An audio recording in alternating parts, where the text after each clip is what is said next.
Nobody likes a flat tyre, do they? Whether a beginner, an amateur or a pro level cyclist, a flat tyre, a puncture can quickly and easily ruin your day. And it's for that reason that over the years I've become a real convert and a fan to tubeless systems where you replace the inner tube with sealant, because 99% of the time that sealant can plug small holes, which are often caused where I live by glass, flint, thorns, other small sharp objects that cut through the rubber, but that sealant can often fix those small holes. And why I like tubeless. Yes, I know there is a compatibility with some tubeless systems, but getting much better. This is a good example, great combo. Pirelli on a Zip 303S works fine, no issues. Run a setup for the last 6 to 8 months.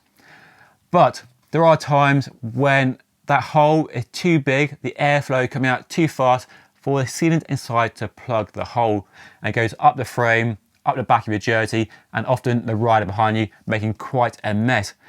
It's not happened to me that much. Touch wood, I can count on 2 fingers when that's happened, but there is an easy and quick fix for plugging those bigger holes, which I'll show you in this video. Because yes, I'm going to deliberately puncture a tyre and show you how to fix it with a tubeless repair kit like this one here from Muckle. Now there are loads and loads of different tubeless kits on the market. This is just one example, but the concept is generally the same. They use these sticky worms that you push into the tyre. What I like about this Muckle is the fact you have the bar end plugs, so they go in the end of your handlebars. Great for road bike, gravel bike or mountain bike. So it means the tool, the repair kit is always there. You don't have to rummage around in your pocket or your saddle bag or backpack, for the repair kit is there. And I'll put a link to this one down below, and currently you get a 20% discount using my special code, so definitely worth checking out. And you get loads of different colors as well for a bit of customization. So let me show you what's inside the kit and then we'll puncture a tyre. So inside here, if I unscrew the barrel, is a small pronged tool, and that works with one of 3 different size sticky worms. I'm not sure what the technical name is for these, but they're a sticky worm that you push into the hole.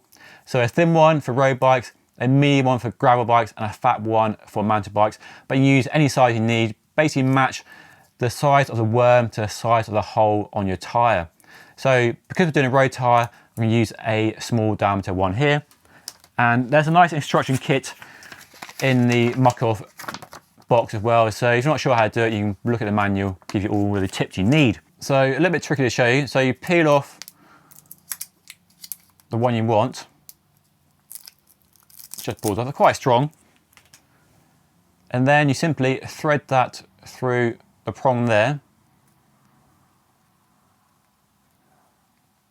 Like so, and then fold it back. The nice thing about this is you can preload this one. So you put that cap back on, stuff that in your handlebar, it's ready to go, loaded, ready for a puncture.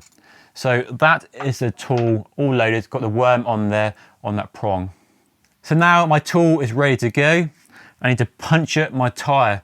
Now I know this isn't the most realistic real world test, but I'm trying to do it in a controlled setting to show you how you put the tool in, because punctures will vary. But here I have this sharp pointy thing, and I'm going to choose a point on the top of the tread and push in.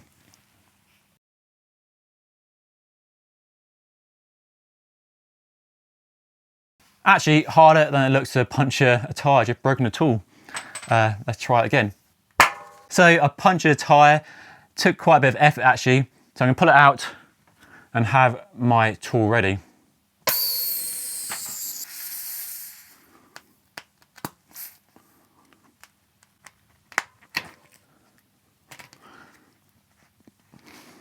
So as we can see, I've managed, with a bit of effort I have to say, they're quite a good puncture belt underneath the tread of the tyre, which made it quite a battle.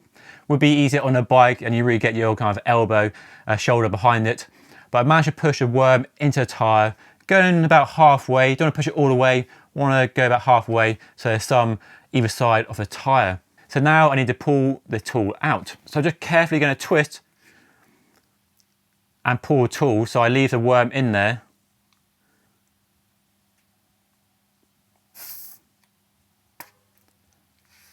And there is a worm in the tyre on its own.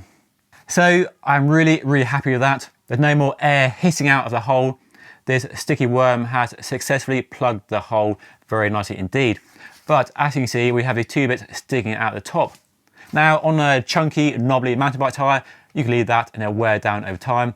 And even a gravel tyre, I just leave them on there and they basically get sort of moulded into a tyre over time. But because we have a slick road tyre, in the other mock-off bar end plug, we have a quite chunky looking saw. And what I'm going to do is trim off the excess worm and actually leave it nice and smooth and flush and hopefully get us home and hopefully allow us to use this tyre going forward as well, not have to write it off or throw it in the bin. And that is a job well done. I'm really, really happy with how it's gone. All we need to do now is put some more air in the tyre and keep riding. And not just ride home, but continue enjoying your ride. No issues at all with keep riding this tyre at all. There's a small bit of exposed rubber there you can see. You can probably do a better job than I've done to trim it down, but over time that gets smoothed down as that rubber material becomes kind of bonded with the tyre.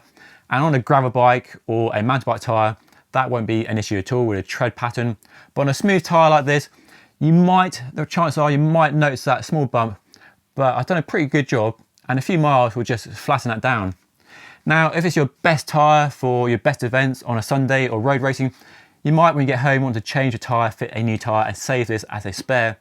But if you're doing training rides, just riding for fun, you might not notice that bump at all and you can continue riding the tyre absolutely fine. I've got quite a few gravel tyres and mountain bike tyres with multiple plugs in the tyre. After several years of using, they're still just fine. Now, of course, a tolerance on a road tyre is very different to a mountain bike tyre or a gravel tyre, which are wider, bigger volume and low pressures.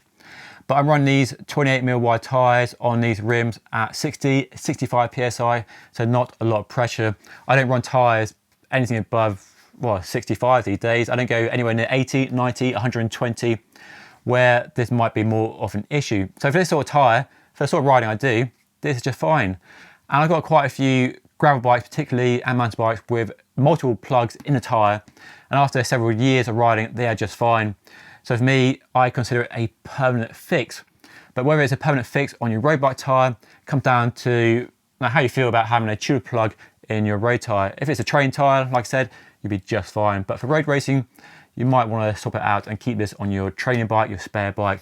But for me, that's a job well done. And hopefully that'll show you how easy fixing a tubeless puncture can be. Anyway, got any questions, do let me know down below. And if you like the look of these mock-up products, then do check out the links down below. Special discount code for all you lucky viewers.